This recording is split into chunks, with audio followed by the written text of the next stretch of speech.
তাহলে আবার একটু ডায়োডের বেসিক্স গুলো আমরা দেখে নিই, ডায়োড কিভাবে কাজ করে। ডায়োড হচ্ছে একটা পি এবং এন টাইপ সেমিকন্ডাক্টরের সমন্বয়ে তৈরি একটা ডিভাইস। এটার দুইটা টার্মিনাল থাকে।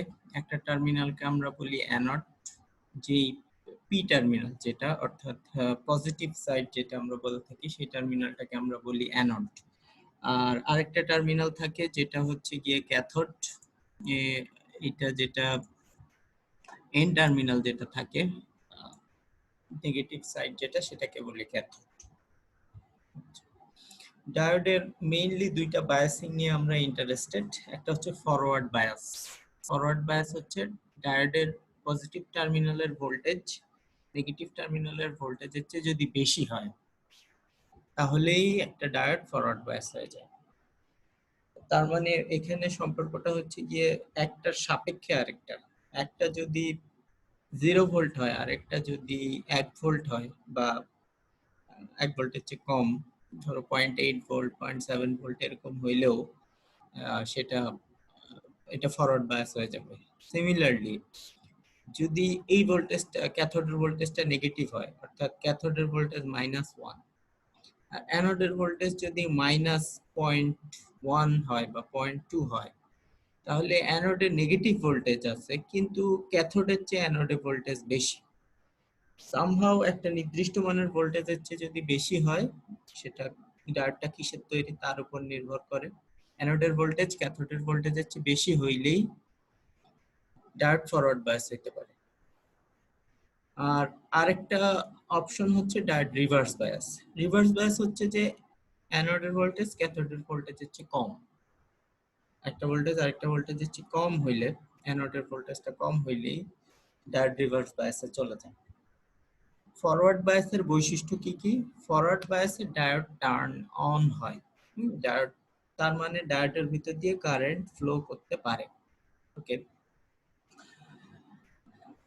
যদি ডায়োডটা আইডিয়াল হয়, অর্থাৎ যদি ধরে নিই এটা একটা আদর্শ ডায়োড, তাহলে ফরওয়ার্ড বায়াসে এটা শর্ট সার্কিট হিসেবে কাজ করে, অর্থাৎ এর অ্যাক্রসে কোনো ভোল্টেজ ড্রপ থাকে না। তাহলে আইডিয়াল ডায়োড কোশ্চেনে যদি উল্লেখ করা থাকে যে এটা আইডিয়াল ডায়োড, তাহলে আমরা ধরে নিব যে এই ক্ষেত্রে ডায়োড ফরওয়ার্ড বায়াস হওয়া মাত্রই ডায়োডের ভিতরে কোনো ভোল্টেজ ড্রপ থাকে না, এটাকে শর্ট সার্কিট দিয়ে রিপ্লেস করতে হবে। আচ্ছা, আর এটার ভিতর দিয়ে কারেন্ট ইচ্ছে মতো যেতে পারে depending on the other parts of the circuit. আর এটা হচ্ছে আইডিয়াল হলে। আর ফরওয়ার্ড বায়াসে ডায়োড যদি প্র্যাকটিক্যাল ডায়োড ধরি, অর্থাৎ আদর্শ বলে তো আসলে বাস্তবে কিছু নাই, এটা হইতে পারে একটা প্র্যাকটিক্যাল ডায়োড। প্র্যাকটিক্যাল ডায়োড গুলো কিসের তৈরি? প্র্যাকটিক্যাল ডায়োড গুলো হয় সিলিকনের তৈরি হইতে পারে, অথবা অন্য সেমিকন্ডাক্টর যেমন জার্মেনিয়ামের তৈরি হইতে পারে। যদি এই প্র্যাকটিক্যাল ডায়োড হয়, তাহলে তার ভিতরে কিছু ভোল্টেজ ড্রপ হবে। ফরওয়ার্ড বায়াস হইলে অ্যানোডের ভোল্টেজটা ক্যাথোডের ভোল্টেজের চেয়ে বেশি হলে ডায়োড কন্ডাক্ট করবে, কিন্তু যখন এটার ভিতর দিয়ে কারেন্ট যাওয়া শুরু করবে, তখন কিছু ভোল্টেজ এর অ্যাক্রসে ড্রপ হবে। সেই ভোল্টেজটাকে এই যে এই ছবি দিয়ে বোঝানো হয়েছে, ইকুইভ্যালেন্ট সার্কিটটাকে। ফরওয়ার্ড বায়াস হইলে তাকে একটা ডায়োডকে আমরা একটা ভোল্টেজ সোর্স দিয়ে রিপ্লেস করি, সেই ভোল্টেজ সোর্সের ভ্যালুটা হয় ভিডি। এখন ডায়োডটা যদি সিলিকনের তৈরি হয়, তাহলে ফরওয়ার্ড বায়াসে এই ভিডি এর মান হয় 0.7 ভোল্ট। আর যদি জার্মেনিয়ামের তৈরি হয়, তাহলে এই ফরওয়ার্ড বায়াস ভোল্টেজটা হয় 0.3 ভোল্ট। ঠিক আছে, এটা হচ্ছে ফরওয়ার্ড বায়াসের ক্ষেত্রে। নেক্সট হচ্ছে কি আমাদের রিভার্স বায়াস। রিভার্স বায়াস খুবই সিম্পল, সেটা হচ্ছে যে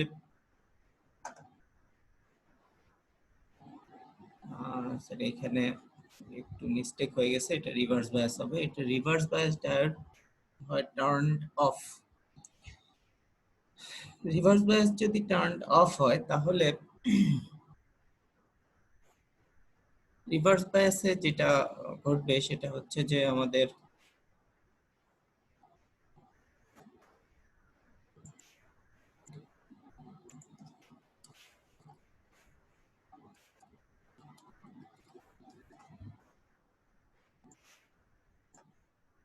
রিভার্স বায়াস ডায়োডে অ্যানোডের ভোল্টেজ কম হবে, ক্যাথোডের ভোল্টেজ বেশি হবে। অর্থাৎ অ্যানোডের সাপেক্ষে ক্যাথোডের ভোল্টেজ যেটা দেখতেছো সেই ভোল্টেজটা, এই ভোল্টেজের ডিফারেন্সটা নেগেটিভ হবে।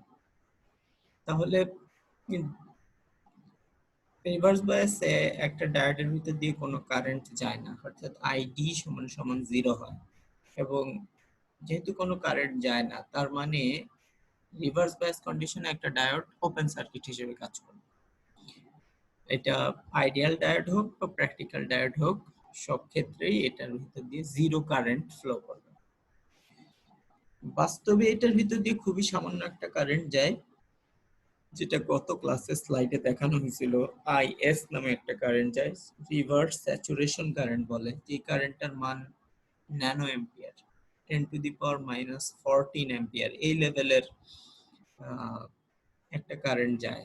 সেই কারেন্টটা খুবই নগণ্য, এটাকে না ধরলেও এটাকে নেগলিজিবল ধরা যায়, এবং আমরা নেগলিজিবলই ধরবো আমাদের অঙ্ক করার খাতিরে। তাহলে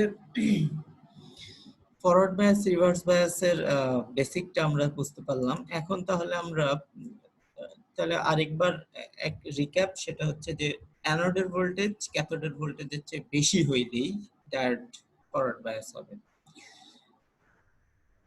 ফরওয়ার্ড বায়াসের ডায়োড শর্ট সার্কিট, ফরওয়ার্ড বায়াসের diode ideal diode short circuit হিসেবে কাজ করে। আর যদি সিলিকন ডায়োড হয় তাহলে সেটা 0.7 ভোল্ট ড্রপ হবে, আর যদি জার্মেনিয়াম ডায়োড হয় তাহলে 0.3 ভোল্ট ড্রপ হবে।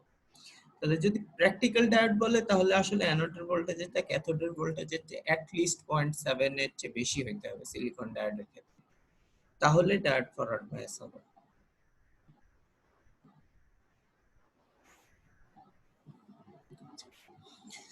অঙ্কে যাওয়ার আগে ডায়োডের দুইটা অ্যাপ্লিকেশন নিয়ে আমরা দেখব। একটা অ্যাপ্লিকেশন হচ্ছে ডায়োড ইউজ করে এন্ড গেট বানানো অথবা অর গেট বানানো। এন্ড গেট অর গেট আসলে কি? এন্ড গেট অর গেট আসলে একটা লজিক, এটা একটা লজিক সার্কিট। লজিক বলতে এখানে তোমরা যে বুলিয়ান অ্যালজেব্রা কিংবা বাইনারি যে সেটের যে ধারণা, সেই সেটের ধারণায় এন্ড অর এই ধারণাগুলো পেয়ে আসছো।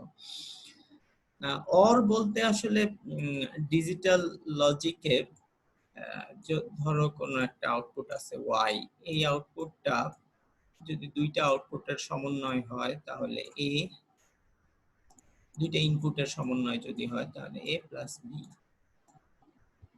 এইরকম একটা আমরা ধরতে পারি। এই প্লাসটা আসলে বাইনারি লজিকে এই প্লাসটাকে যোগ বোঝায় না, এই প্লাসটা দিয়ে অর বোঝায়, লজিক্যাল অর। আর বাইনারি লজিকে যেটা হয় সেটা হচ্ছে যে এই বাইনারি যে ভ্যারিয়েবল গুলো আছে তাদের শুধুমাত্র দুইটা মানই হইতে পারে, হয় এটা 0 হবে না হলে 1 হবে। তাহলে আর আউটপুটও হয় 0 হবে না হলে 1 হবে। যদি এ ও 0 হয় বি ও 0 হয় তাহলে আউটপুট 0 হবে। যদি এ 1 হয় বি 0 হয় তাহলে আউটপুট 1 হবে, অথবা এটা 0 এটা 1 তাহলে 1 হবে। দুইটাই যদি 1 হয় তাহলে আউটপুট 1 হবে। এটা হচ্ছে কি বাইনারি লজিক। তাহলে অর কন্ডিশনটা হচ্ছে যে জাস্ট কোনো একটা 1 থাকলেই আউটপুট 1 হবে, শুধুমাত্র দুইজনই 0 থাকলেই আউটপুট 0 হবে। লজিক এটা আমরা পরে ডিটেইলস দেখব, আমাদের বাইনারি লজিকের একটা চ্যাপ্টার আছে, ওই চ্যাপ্টারে আমরা এটা ডিটেইলস দেখব। এখন এগুলো হচ্ছে ডিজিটাল সার্কিটের ব্যাপার। ডিজিটাল সার্কিটে 0 আর 1 এই দুইটা কন্ডিশনে কাজ করে, কিন্তু প্র্যাকটিক্যালি আসলে কোন একটা ভোল্টেজকে 0 বা 1 হিসেবে অ্যাসাইন করতে হয়। সাধারণত 0 ভোল্ট যেটা আছে বা এর কাছাকাছি যত ভোল্টেজ আছে একটা নির্দিষ্ট থ্রেশহোল্ড পর্যন্ত, এই ভোল্টেজগুলোকে বাইনারি 0 ধরা হয়। আর এই ক্ষেত্রে এই এই এখন আমরা যেই লজিকটা দেখব সেই লজিকের ক্ষেত্রে 10 ভোল্টকে বাইনারি 1 ধরা হয়েছে। আর 10 ভোল্ট বা এর কাছাকাছি থ্রেশহোল্ডের যত ভোল্টেজ আছে, ধরো 9 ভোল্ট থেকে 11 ভোল্টেজ পর্যন্ত যতগুলো ভোল্টেজ আছে সবগুলোকেই আমরা বাইনারি 1 ধরতে পারি। এটা সার্কিট টু সার্কিট ভ্যারি হয় এই ভোল্টেজটা, কখনো 5 ভোল্ট কেও 1 ধরা হয়, কখনো বর্তমানে যেই প্রসেসরগুলো আছে সেই প্রসেসরগুলাই 3.3 ভোল্ট কে 1 হিসেবে ধরা হয়। এটা ডিপেন্ড করে। বর্তমানে হিসাবের সুবিধার জন্য আমরা 10 ভোল্ট গুলাকে 1 ধরবো, বা 10 ভোল্টের কাছাকাছি ভোল্টেজ গুলাকে 1 ধরবো, আর 0 ভোল্ট বা তার কাছাকাছি ভোল্টেজ গুলাকে বাইনারি 0 ধরবো। এখন এই যে সার্কিটটা দেখানো হয়েছে এখানে, এই সার্কিটটা বলা হইতেছে এটা একটা পজিটিভ লজিক অর গেট। তার মানে এটা এই এই লজিকটাকে, আমাদের এই যে এই লজিকটা যে আছে এই লজিকটাকে সে ইমপ্লিমেন্ট করবে প্র্যাকটিক্যালি সার্কিটের মধ্যে, সে ইমপ্লিমেন্ট করবে। দেখি সেটা হয় কিনা। তাহলে ফার্স্টে দেখো যে ডায়োডের অ্যানোড, এটা এই পাশটা হচ্ছে কি অ্যানোড সাইড, এই পাশটা হচ্ছে কি ক্যাথোড সাইড। ডায়োড অন হবে যদি অ্যানোডের ভোল্টেজ ক্যাথোডের ভোল্টেজের চেয়ে বেশি। এই সাইডটা অ্যানোড, এই সাইডটা ক্যাথোড। এখন ক্যাথোড সাইডটা কিসে, একটা রেজিস্ট্যান্সের মধ্য দিয়ে জিরো বা গ্রাউন্ডের সাথে যুক্ত।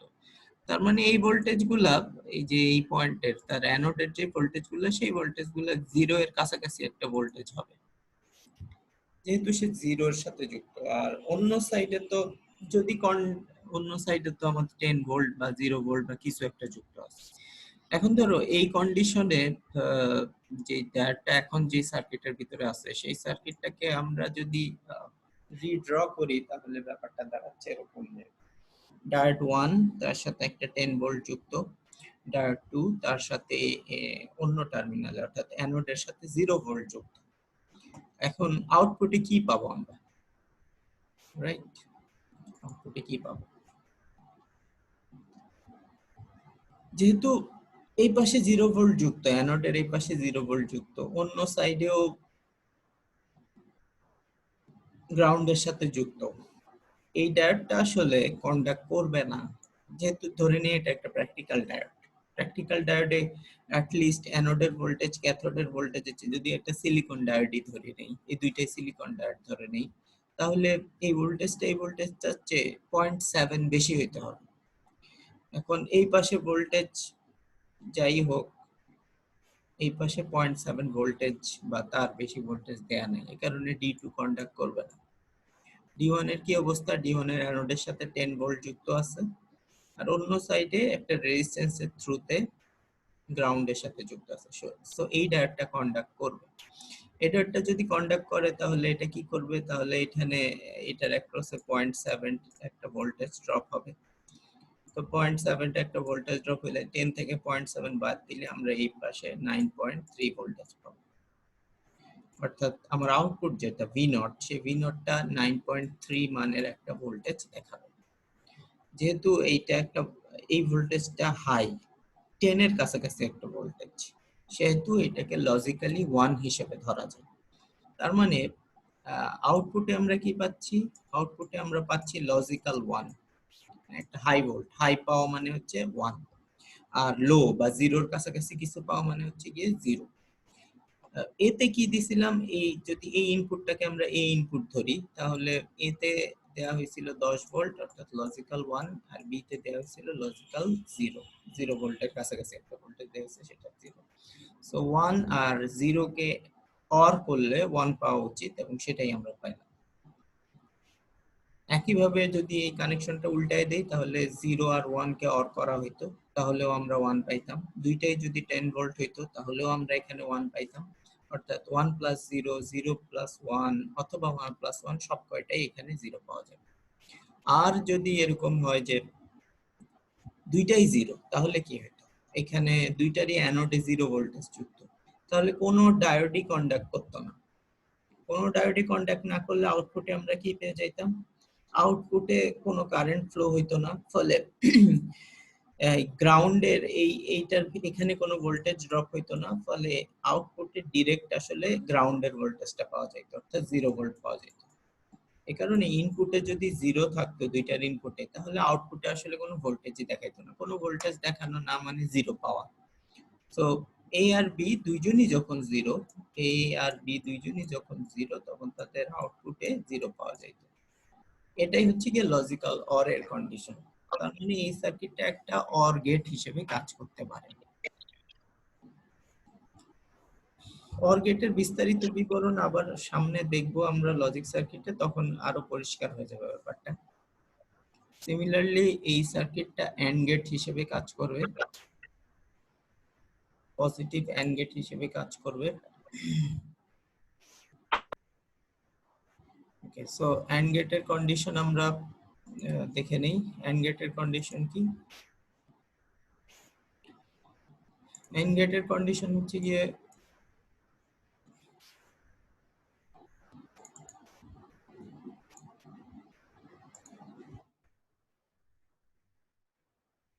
এন্ড গেটে কোনো আউটপুট যদি y হয় তাহলে সেটা হবে গিয়ে a and b, অর্থাৎ এরা ধরে নিতে পারো মাল্টিপ্লিকেটিভ রিলেশনশিপ। a b দুইজনই যদি 1 হয় তাহলে আউটপুট 1 হবে। যদি এদের মধ্যে কোনো একজন 0 হয় তাহলে 0 1 কে মাল্টিপ্লিকেশন করলে 0 হবে, অথবা 1 0 কে মাল্টিপ্লিকেশন করলেও 0 হবে। আর দুইজন যদি 0 0 হয় তাহলেও আউটপুট 0 হবে। অর্থাৎ শুধুমাত্র 1 বোথ যখন 1 তখনই আউটপুট 1 হবে, বাকি সব কন্ডিশনে আউটপুট 0 হবে। এখন এই সার্কিটটা যে দেখানো হয়েছে, এই সার্কিটটা দেখতে আগের সার্কিটের চেয়ে একটু ভিন্ন। এখানে একটা 10 ভোল্টের ইয়ে যুক্ত করা হয়েছে আউটপুটের সাথে। এখানে ডায়োডের ডিরেকশন গুলোও ভিন্ন। তাহলে এখন আমরা চিন্তা করে দেখি যে এই কন্ডিশনে কি দাঁড়াচ্ছে, আউটপুট কি হবে। এই যে কন্ডিশনটা আছে সেখানে দেখো যে ক্যাথোডে তোমার 10 ভোল্ট যুক্ত আছে, হ্যাঁ, এন টার্মিনালের সাথে 10 ভোল্ট যুক্ত আছে। তাহলে অ্যানোডে যে ভোল্টেজটা হবে সেই ভোল্টেজটা অ্যাটলিস্ট 10 ভোল্টেজের চেয়ে বেশি একটা ভোল্টেজ হইতে হবে, না হলে কিন্তু এটা কন্ডাক্ট করবে না। তাহলে 10 ভোল্টেজের চেয়ে বেশি একটা ভোল্টেজ নিশ্চয়ই, যদি সিলিকন ডায়োড হয় তাহলে 10.7 হইতে হবে, কিন্তু এইখানে ভোল্টেজ কানেক্টেড আছে 10 ভোল্ট। আর রেজিস্ট্যান্সের ভিতর দিয়ে কারেন্ট গেলে আর একটু ড্রপ হয়ে যাবে। ড্রপ হয়ে গেলে এখানে ভোল্টেজ কখনোই 10.7 বা 10 ভোল্টের বেশি হবে না। তো যদি এখানে 10 ভোল্ট আমরা কানেক্ট করি তাহলে D1 আসলে কন্ডাক্ট করবে না এই কন্ডিশনের জন্য এই সার্কিটে। এই D2 এর কি অবস্থা? D2 এ অ্যানোডের সাথে 0 ভোল্ট যুক্ত আছে, ক্যাথোডের সাথে 10 ভোল্ট। ক্যাথোডের সাথে 10 ভোল্ট যদি এখানে ড্রপ হয়েও কিছু ভোল্টেজ আসে, তারপরেও কারেন্টের ফ্লো অনুযায়ী এখানে 0 ভোল্টেজের চেয়ে বড় সড়ো একটা ভোল্টেজ পাওয়া যাবে 10 ভোল্টে ড্রপ হয়ে এখানে। হ্যাঁ স্যার, আমরা তো স্লাইডগুলো ক্লিয়ারলি দেখতে পাচ্ছি না, প্রবলেম করতেছে। জি স্যার, অনেক সময় থেকে ওই সময় থেকে আপনি স্লাইডগুলো করতেছেন, অনেক প্রবলেম করতেছে। স্যার, আমিও দেখতে পাচ্ছি না। স্যার কিছু বুঝি নাই স্যার। স্যার অনেকবার ট্রাই করছি বের হয়ে ঢোকার জন্য, মানে ঠিক হ্যাঁ হয় স্যার, কিনা স্লাইডগুলো দেখতে পাচ্ছি না। স্লাইডগুলো ঠিক হয় না স্যার। কি হচ্ছে, মানে কি প্রবলেমটা হচ্ছে স্লাইডে? আপনি এক নেক্সট স্লাইড আসছে না। নেক্সট স্লাইড আসতেছে না, আপনি এক জি স্লাইড। স্যার, আমাদের স্লাইড দেখতে সমস্যা হচ্ছে। আমাদের মানে আগের স্লাইডটা দেখাইতেছে, আপনি যে স্লাইডটা দেখাইতেছেন ওটা তো দেখাইতেছেন আমাদের। এই যে আমি স্লাইড চেঞ্জ করতেছি, এটা দেখতে পাচ্ছো? না স্যার, আমার এই এন্ড গেটে এসে আটকে আছে। এন্ড গেটে এসে আটকে আছে? জি স্যার, আগের গুলা এরকম প্রবলেম করছে, আবার বের হইছে, আবার ঠিক হয়, আবার প্রবলেম আছে। এখন দেখো স্লাইড। না স্যার, ক্যান্ট গেটে আগেরটাতেই আছে, and or gate using diodes.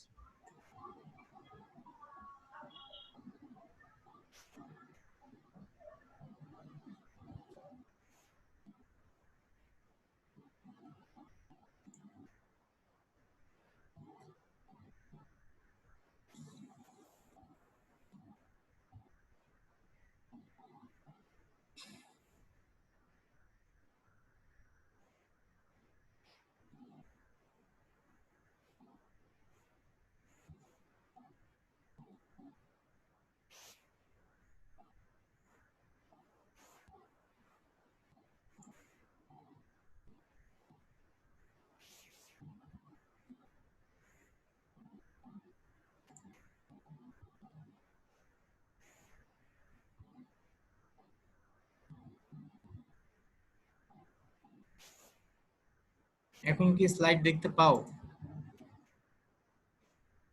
একদম শুরুর স্লাইডটা। না স্যার দেখতে পাচ্ছি না। হ্যাঁ, না স্যার দেখা যাচ্ছে না কোনো স্লাইড। স্লাইড দেখতে পাচ্ছ না? না স্যার। কি দেখা যাচ্ছে? জাস্ট লিখে আসতেছে স্যার, স্যার দেখা যাচ্ছে যে Iftekhar I mean Bayezid has started screen sharing, আর কিছুই নেই। আর কিছু নেই স্যার।